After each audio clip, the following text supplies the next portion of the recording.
Então, eu sei se eu estou desidratado ou não pelo exame de sangue, e eu sei se eu estou desidratado ou não por urinar. Você urina no vaso sanitário branco, onde a água é branca. Se você está perfeitamente equilibrado, você na parte de hidratação, a sua urina tem a mesma cor da água do vaso sanitário. Então, quando você urina e olha no vaso sanitário e parece que você não urinou, você está hidratado. Mas você deve ter percebido que a grande maioria das vezes, quando você vai urinar, você percebe que muda a cor da água do vaso sanitário. Ela fica mais amarelada. A urina, quando está amarelada, a não ser que você tenha tomado uma vitamina do complexo B, que amarela a urina, se você não tomou uma vitamina do complexo B e a sua urina está saindo amarelada, ou seja, quando você vai urinar, você vê no vaso que você urinou, que a água está saindo, a urina está saindo mais amarela que a água do vaso, você está desidratado. Esse é o sinal mais simples para você se cuidar. Então, todas as vezes que você urinar e a sua urina estiver mais escura do que a água do vaso sanitário, está na hora de você tomar água. E eu recomendo assim, você deve tomar 8 a 9 copos de água por dia. Então, para você não esquecer, mas eu esqueço. Então, eu vou lhe dar uma estratégia para você não esquecer. Você faz assim, quando você toma água, toma 3 copos de uma vez. Porque mesmo se você esquecer depois, você já tomou pelo menos 3. Não tem problema nenhum você tomar 3 copos de uma vez. Claro que se você tomar a água e você misturar sal integral nela, fica mais interessante, muito mais interessante ainda. Que quantidade de sal integral? Você tem que pegar uma colher de café, você tem colher de sobremesa, você tem colher de sopa, colher de sobremesa, colher de chá e colher de café. A colher de sopa, por exemplo, tem 15 ml. A colher de chá, por exemplo, tem 5 ml. A colher de café tem 2 ml. Você tem que usar metade de uma colher de café de sal integral por dia. Você pode dividir isso do jeito que você quiser. Você pode pegar essa metade de uma colher de café, que é 1 ml, de sal integral, colocar num litro d'água, 1,5 litro d'água, e tomar aquilo durante o dia, um jeito. Ou você tem que ir dividindo isso, cada vez que você toma, você coloca. O fato é que, se você tomar água com sal integral, muda a coisa. Inclusive, você que está aí com pressão alta, você deve estar pensando o seguinte, mas se eu tomar com pressão alta, a minha pressão vai subir? Não, sua pressão vai baixar.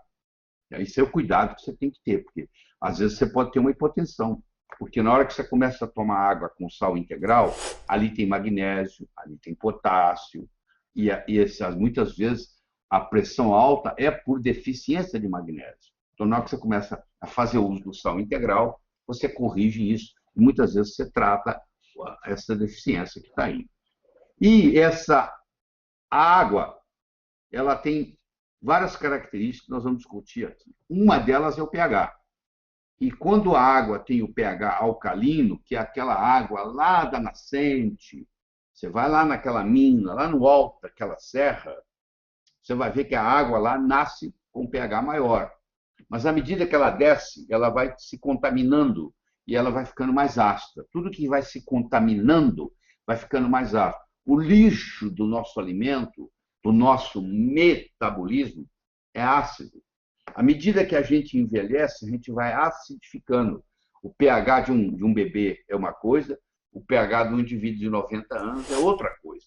A gente vai acidificando, porque por volta dos 40 anos de idade, isso foi descoberto na Universidade de São Francisco, na Califórnia, nós perdemos a nossa capacidade de tamponamento. Nosso bicarbonato de sódio perde a sua força. E o bicarbonato de sódio e o bicarbonato de fósforo, os dois. Então, a doutora Frances Franceto, ela descobriu isso, que aos 40 anos, em todos os 40 anos, existe uma queda na capacidade de você tamponar. Tamponar significa modificar o pH. Então, o pH está ficando ácido e eu posso tamponá-lo para manter ele onde ele estava. Então, essa capacidade de tamponamento, infelizmente, vai sendo perdida. E quando eu desidrato, eu vou diminuir a minha serotonina, vou diminuir o sistema imune, vou diminuir a minha melatonina, vou aumentar o meu déficit de atenção. E quando eu hidrato, acontece o contrário. Porque quando eu desidrato, eu aumento a minha estamina.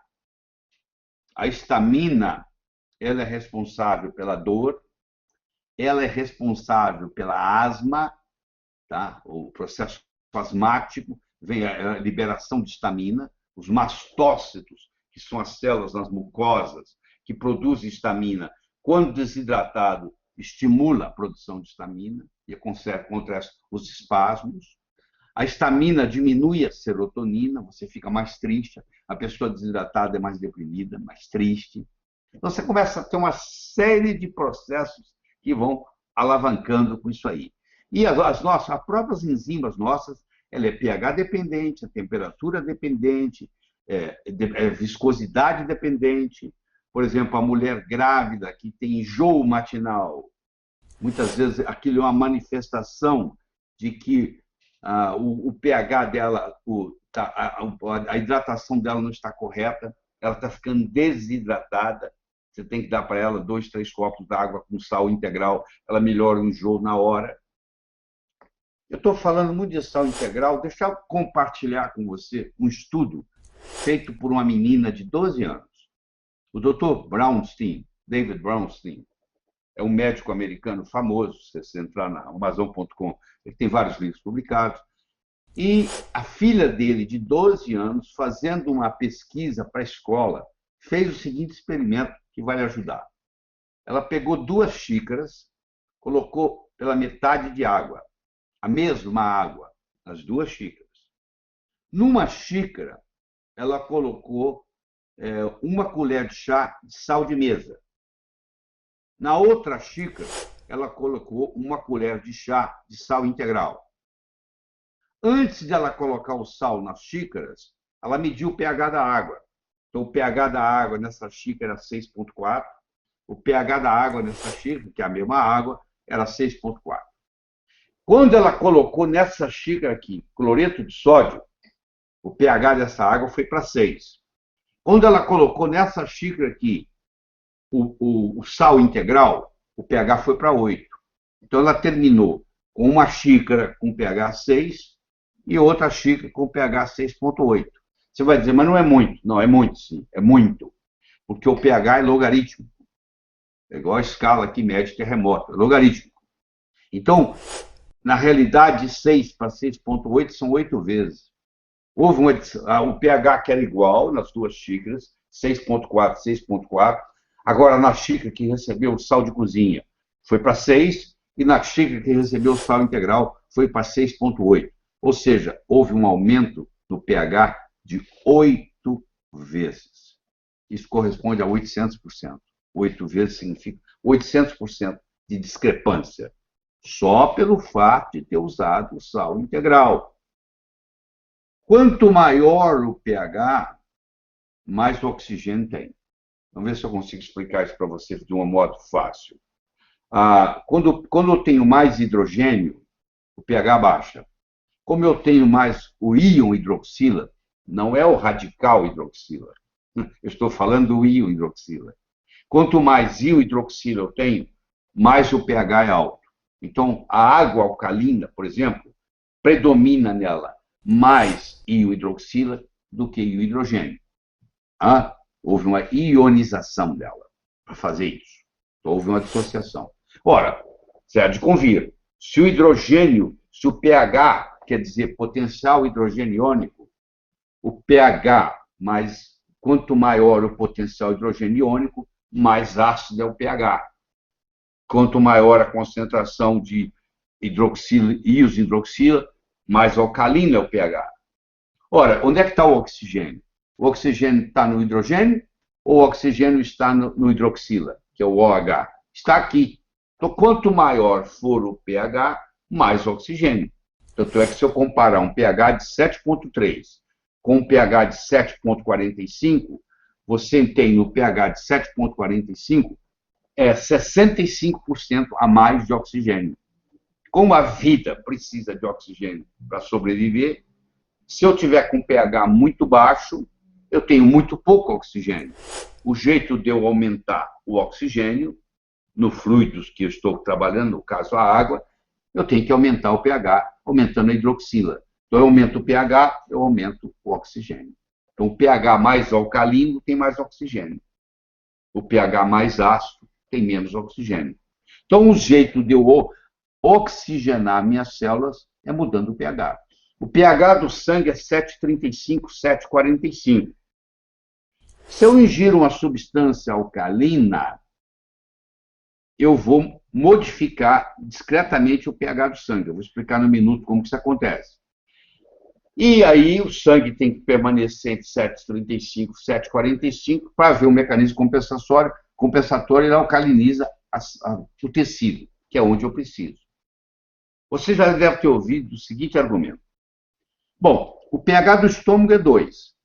Se eu tomo água alcalina, quando ela cai no estômago, ela é neutralizada. Nada é absorvido. Eu falo, é verdade. 99% da água alcalina que você toma, ela vai ficar no estômago. Ela vai ser neutralizada. Para o estômago neutralizar a água alcalina, ele tem que produzir ácido clorídrico. Aí agora você vai para a biologia. Você vai para a bioquímica. Não é possível você produzir ácido clorídrico no estômago sem produzir bicarbonato no sangue. É assim que funciona. Porque o ácido clorídrico e o bicarbonato vem da combinação da água com CO2, tá? Com cloreto de sódio. Você junta água, H2O, CO2, dióxido de carbono e cloreto de sódio, você vai formar ácido clorídrico, HCl, e NaHCO3, e bicarbonato de sódio.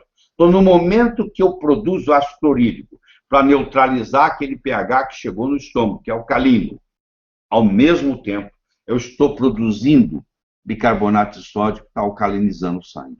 Por isso que eu acidifico o estômago, eu alcalinizo o sangue.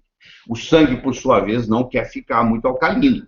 Ele, então, passa essa alcalinidade para o tecido, que é onde nós precisamos. Porque onde vai a alcalinidade, vai o oxigênio. Então, isso é um jeito de eu oxigenar melhor oxigenar melhor o tecido. Tá?